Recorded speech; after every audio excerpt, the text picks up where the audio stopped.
What's up everybody and welcome to the channel. In today's video we have the final edition Toyota Supra to test out on the track. This is the 2026 Mark 5 Final Edition with the GT4 style package. Now some cool things, it's still going to retain the B58 engine which we all know and love for these Mark 5 Supras. Of course that's going to be the 3-liter inline single turbocharged engine. Of course it is the 6-cylinder, we love the straight 6 for it. Underneath the hood this thing is going to be packing 382 horsepower with 368 pound-feet of torque. Curb weight is 3,400 pounds. And then for the brakes, they have tweaked it for the final edition. They are 1-inch larger rotors up front than the original car. And then in rear, this is based off the Premium, you're gonna have the same rotors in back. You got the 4-piston brakes up front. There is a little bit different aero. You're also gonna see the red mirror caps. We have a satin carbon fiber ducktail spoiler. And then as you can tell with the style pack, this is the matte white color. You can get it without the style pack, which will give you carbon mirror caps, gloss here, and the gloss paint job. But nice tweaks they've done to the chassis as well. And I've owned 2 Supras, a 2020 and a 2023. And then this one, of course, is the manual transmission. You're also gonna notice you have the alcantara along the seats with the contrast stitching. There's red seatbelts in this car. We got the red ring around the stick shift. And then, of course, the very familiar dashboard and everything that we're used to with the Mark 5s. And we have a nice style graphic with the GR logo on it as well. But with that said, let's take this out on the track, see what chassis tuning has been changed, see if we can feel it on the track, see how the Mark 5 performs. This is the last Mark 5, so let's check it out. All right, so setting off now. Now I've done some sight laps in the automatic. Mike already drove in manual earlier. So biggest changes are they increased the chassis rigidity a little bit for the final edition, and then bigger front brakes basically. Still got all the awesome things we love about a Supra at tail end. It's definitely a fun car. Oh yeah. And obviously I don't have as much experience since he's owned 2 of them. But even as a passenger, I wish the seats were a little bit more supportive for this style driving. Yeah, the bolsters, you can, wish they were a little larger as well. But you know, for like a GT sports car that is really nimble though, feels pretty planted. Maybe a little floaty in the higher ARP, or the higher speed. Yeah. Just a tad. The B58 packs a nice punch in the manual still. I've always loved the stick shift on these. It's Toyota's own transmission, so obviously this is a shared car with BMW, but it's not really a BMW transmission, which is cool. Oh, was that this car? Yeah, a little bit of pops. It's hard to hear with these helmets on. Yeah. A little bit. Overall seems pretty planted. I would say it's probably hard to really notice the improvements. You think so? Given I'm not a professional. Yeah. But yeah. I did drive the standard one earlier and maybe slightly the back end feels a little tighter, but that could just be me thinking that.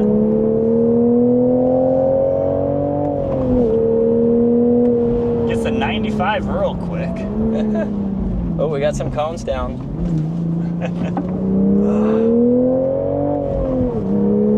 The brakes work pretty well, from 96 down to like 30 really quickly. Yeah, overall it seems pretty good. But yeah, no, this car for being a daily, I mean, I have about, I don't know, 20,000 miles of experience with my 2 Supras. It's a great daily automatic or manual, but then bone stock, you can come out to the track and have a heck of a lot of fun. Tires grip well, the brakes are great, power's good. No real complaints. I would say the only thing is I'm used to my car having the lowered suspension and wider stance, so I do feel that. And I remember when I did the lowering springs on my Supra, like over 100 stock, there's this little kind of weird floaty feeling. Once you do the upgraded springs, that goes away. So this feels what I remember my car stock, just it still has room for improvement for the mods, but that's why Toyota made this car the way it is. This car craves the modifications, and Toyota's designed it to where it's such an easy car to modify and upgrade. So out of the gate though, it's so well planted, like we weren't losing control or anything. It was really nicely done. Definitely a car to modify to make even more track capable, but yeah, stock, quite nice. Yeah. Can't complain driving in the Supra. All right, so it is my turn now, and I've only done 1 lap with the manual Supra so far. So this will be lap number 2. This is probably like our 10th lap overall today. Yeah. We're gonna have a good day today. definitely fun. Lots of power. You can get the automatic too, which, what are your thoughts on that real quick? So that was what I did my kind of practice laps this morning. The ZF 8-speed is great. It's one of the best automatics out there as far as torque converters. It was snappy. It was easy to, just maintain steering and all that stuff. Yeah. No complaints whatsoever. Because I didn't drive the automatic yet. Yeah. Yeah, this is one of those cars where it doesn't matter if you get auto or manual. They both are so good. Just pick the one that works for your lifestyle better. Definitely easy to drive. I mean, even for this particular track, staying in third gear seems to be pretty okay. You can go like over 80 in third, it seems. Yeah. We will have to downshift on one of these turns up here. Yeah. But definitely a fun car. I mean, like I said, the seats I do wish were a little bit more supportive. Yeah. I feel like I am sliding a lot in these seats. Like, they're comfortable daily seats, and you can adjust the bolsters a little tighter with the controls, but yeah, it would have been cool if Toyota made like a, I don't know, high-end sports version, like track focus version, but with the comfort levels of them. There's 95 right there. Oh, those brakes. It's a well-rounded car. This car, it's crazy that we're coming to the end. I mean, I remember in 2019 when I bought my first Supra. Yeah. And now we're at the end. This is the final version. Yeah, it's definitely a fun car. I feel like, like you said earlier, it is kind of floating a little bit. Yeah, I feel like the back end kind of wants to get out. Yeah. The steering feels pretty good. But that floaty sensation is solved with lowering springs. Yeah, it is interesting, though, for this type of car, though, to have that feeling. I feel like it should be a little bit stiffer, Yeah, it's funny because with my Supras, I did springs on it within the first week of owning it, so yeah, I don't even remember the floatiness. Definitely fun, though. Yeah. Like I said, it's just a good platform, and I mean, there's so many to choose from. There's still new ones, 25s and 26s coming soon, and used ones. Yeah, it's one of those cars, if you want just a well-rounded bang for the buck, it's a refined interior too. Like, it's a nice place to be. So from the manual Final Edition, which does have the bigger brakes, chassis rigidity, and of course the 6-speed, now we're in the ZF 8-speed. We talked about it earlier, and we decided might as well drive an auto on the track instead of just talking about it. So the coolest thing with this, the shifts are so snappy. I mean, it is just super responsive, and that translates to, for a daily driver with traffic, if you gotta do that on the typical day, you can drive this, go to work and back, no big deal, and then hit the track on the weekends, go to the mountains, and you just have the response. Steering all feels the same, and again, these cars still crave a little bit of mods to get the suspension hunkered down a little bit, but in the sport mode, you have the stiffer dampers and everything. I don't know if it's all in my head, but I do feel like the Special Edition does feel a little tighter than this, actually. You think so? So I think the updates they made... Man, I'm only hitting like 95. I can't quite get to 100. But I think those updates are definitely pretty noticeable. But the cool thing is, like, up and down shifts, while in a normal straight line, if you time it right, you're going to get those little thud in the back as the exhaust pops. This allows you to shift in the turns without it getting unsettled, which is a really cool touch. In the manual, of course, you're going to have, to take the time to shift. But it's really smooth around the track with the automatic, for sure. Yeah.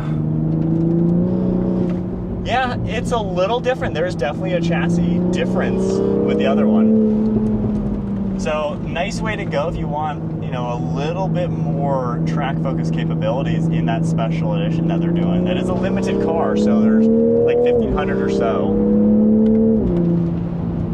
Yeah, automatic, not bad at all. But yeah, I feel like I can definitely tell a little bit of the chassis differences. It's hard to tell the brake differences, but you have a whole inch larger front diameter rotor, which does probably make a lot of a difference. Probably more heavy braking. Yeah, I'm not like full, pedal to the floor stopping this car. Yeah. All right, so after quite a few laps in not only the Final Edition Supra, but also the standard Supra, what a fun car. As an 86 heads on out. Don't mind the helmet here. We've been wearing helmets for like 3 hours straight, probably doing 20 laps between all the cars here. It's been a lot. Yeah. A lot of fun, though. Yeah, definitely. But yeah, Toyota Supra, it's crazy, like I said, that it is coming to the end. And with this Final Edition one, we have one here in the matte black color. So this one also has that GT4 style pack. You can see those red mirror caps. And then The red one just took off. That did not have the style pack. So that one has carbon fiber mirror caps and then the gloss rear wing. So nice bit of stuff they've done to them, and I think we can definitely notice a little bit of a difference with the chassis rigidity. A little bit. Done. Yeah. It's nothing drastic. Even doing our back-to-back, yeah, we're not out here crushing lap times, but I think, we can at least get a feel for it. I think when we talked about it last time with Toyota, I think it was like, not motor mounts, but subframe brackets or mounts, something like that. Yeah. So that's kind of what they've done. And then the bigger brakes, hard to really notice given we're not, going too crazy out here. Yeah. But Toyota Supra is coming to an end. The Mark V, this is it. And it was cool to check out a couple of them back to back with the standard premium trim levels. Supras, again, they're great cars overall.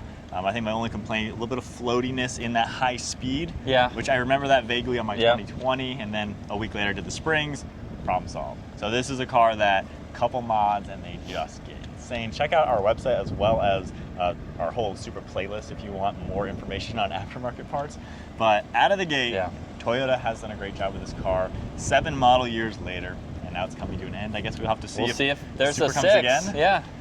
I would love so. Maybe they'll replace it with something completely different. Yeah, maybe. We'll see. We will see. Yeah. Well, hope you guys enjoyed checking out On Track, the final edition. We checked it out in the studio a couple months ago, and a lot of you were saying, when are you going to drive one? Well, there we go. We checked it out in the manual alongside a standard automatic, and many, many good things to say about them.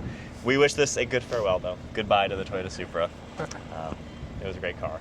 But anyways, hope you enjoyed the video. Give it a thumbs up, hit that subscribe button, and stay tuned for plenty more content. And we'll see you all in the next video.